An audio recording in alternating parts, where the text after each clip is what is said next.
Hello everyone, so welcome back to my class. And after we discussed about two type of part of speech in the previous video, now we are going to continue our discussion about another types, which is verb, as you can see in my screen. So let's just start it. Let's start with the definition of a verb itself. Well, a verb is a word that we use to refer to action or what things do and what states of being or how things are. Jadi, verb itu bisa dibilang sebagai kata yang digunakan untuk menyatakan tindakan, keadaan, atau keberadaan sesuatu.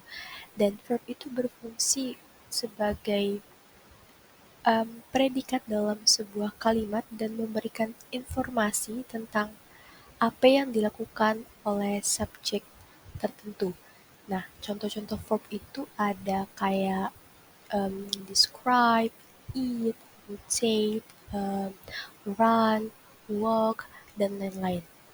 Um, and after we learn about what is the meaning of verb, now we will move to some types or kinds of verb. Okay. Now let's move to the first type, which is action verb. So action verb refers to actions. This can be used to describe physical activities involving objects or bodies. Jadi action verb itu adalah kata kerja yang menunjukkan suatu tindakan nyata yang dilakukan oleh subjek dalam sebuah kalimat. Nah, tindakan ini bisa berupa aktivitas fisik. Contohnya, some of action verb itu ada kayak run, eat, swim, and also help. Nah, contoh-contohnya dalam kalimat itu seperti I work every day, and she helps the old lady, dan we listen to our teacher. And next one we have transitive and intransitive verb. So transitive verb is the verb that accompanied by a direct object in a sentence. So basically transitive ini adalah verb yang membutuhkan a direct object agar maknanya itu lebih lengkap. Contohnya seperti she loves pepperoni pizza. Kan kalau kita pakai she loves aja kayak um, it's a little bit mengganjal ya. Jadi loves apa, dia suka apa. Jadi makanya kita butuh direct object which is pepperoni pizza buat melengkapi kalimatnya itu supaya tidak rancu. Jadi supaya lengkap. Nah, in the other hand, intransitive verb adalah kata kerja yang tidak membutuhkan direct object. So, without direct object, kalimat itu masih terasa oke-oke saja dibandingkan dengan yang transitive verb. Contohnya ada they sleep. Ya udah, it doesn't sound weird because um, I think it explain a lot. Kayak they sleep, ya udah dia tidur, tidak perlu a direct object buat menjelaskan misalnya dia tidur kenapa, dia tidur bagaimana, dan lain sebagainya. Next we have auxiliary verbs. So auxiliary verb are helpful verb, enam lainnya works with other verb to change the meaning of a sentence. And a helping verb combines with a main verb in order to accomplish different goals, and this includes changing the tense of a verb or altering the mood of a sentence. Jadi, basically auxiliary verb atau kata kerja bantu adalah kata kerja yang digunakan dengan main verb atau kata kerja utama untuk membentuk tense atau suasana atau membentuk kalimat yang lebih apa ya, bisa dibilang utuh lah. Contohnya auxiliary verb itu ada have, do, uh, can, will, dan juga to be. Contohnya seperti he is playing football.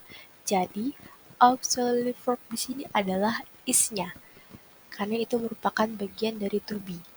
Juga ini yang kedua ada they are going to school. Di are ini membantu berada di samping going atau being verb-nya. Jadi auxiliary verb itu digunakan bersama main verb untuk membentuk tense. Okay, next we have modal verb. So modal verb, or it can be said that it's part of auxiliary verb that are used along with another main verb to express ability, permission, possibility, necessity, or obligation.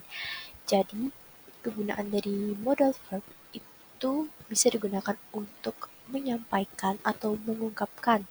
Pertama itu ability atau kemampuan, permission atau kita saat minta izin, possibility kemungkinan, necessity kepentingan, dan obligation atau kewajiban. Nah, macam-macam modal verb itu ada can, ada could, ada may, ada might, ada must, shall, should, will, and would. Nah, kalau untuk penggunaannya bagaimana? Kalau untuk penggunaannya yang pertama itu ada can. Can biasa digunakan to show ability atau kemampuan, and then permission ketika kita meminta izin, tetapi can ini digunakan untuk situasi yang lebih casual atau informal, dan juga bisa dipakai untuk mengungkapkan kemungkinan atau possibility. And then we have could.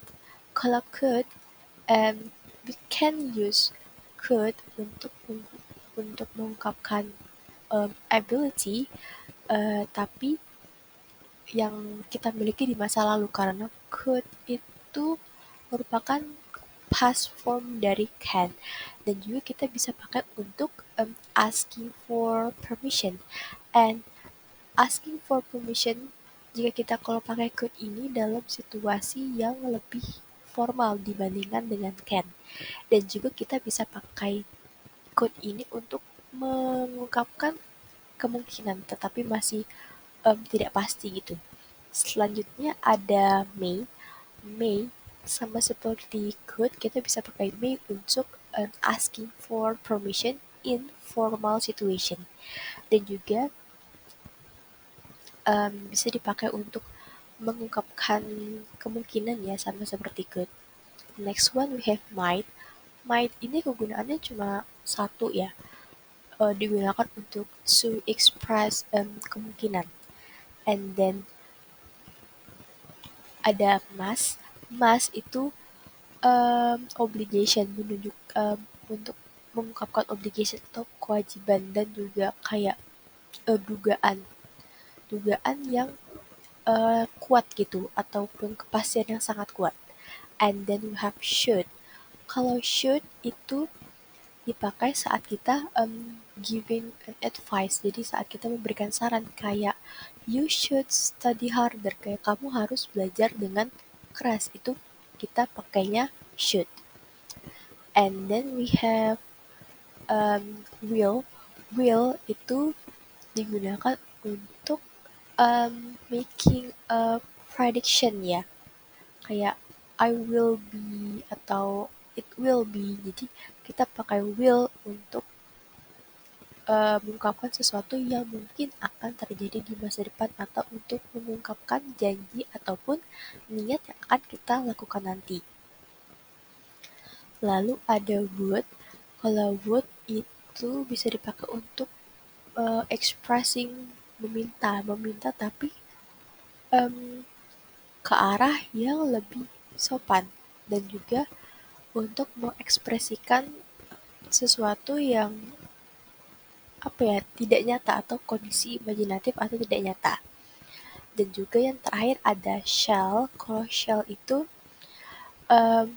kayak kita offering something atau memberikan saran ataupun tawaran, tetapi digunakan di situasi yang formal, dan ini sedikit jarang digunakan ya.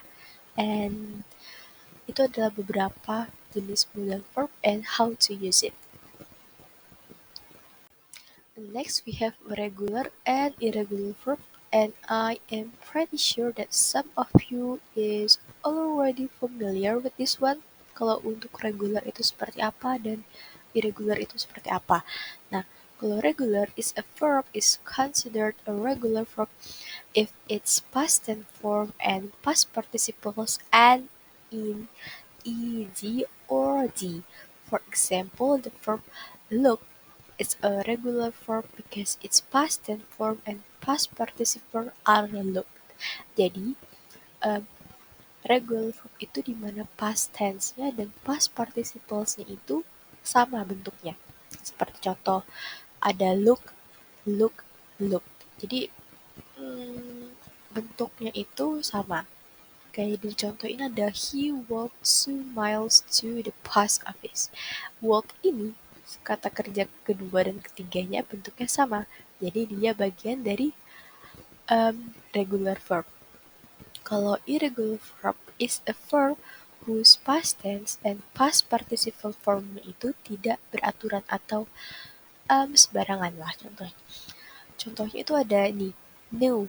Knew itu kan merupakan past tense dari know. Nah, kalau past participles-nya itu noun.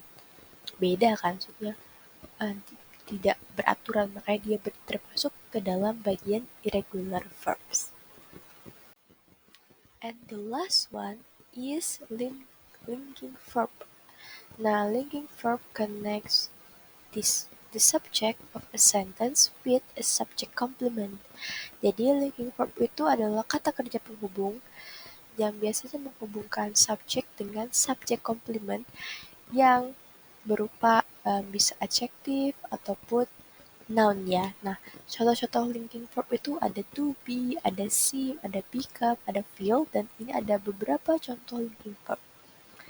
Nah, jadi ciri-ciri linking verb itu tidak menunjukkan aksi ataupun tidak seperti action verb ya, misalnya menjelaskan she is a doctor. Jadi is-nya itu merupakan linking verb.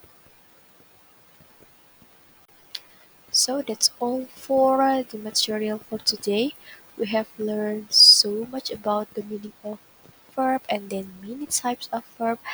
And fortunately, in this section, there is no quiz or task or exercise. And for the next video, we will talk about the adverb and adjective. Thank you so much for watching. See you next time.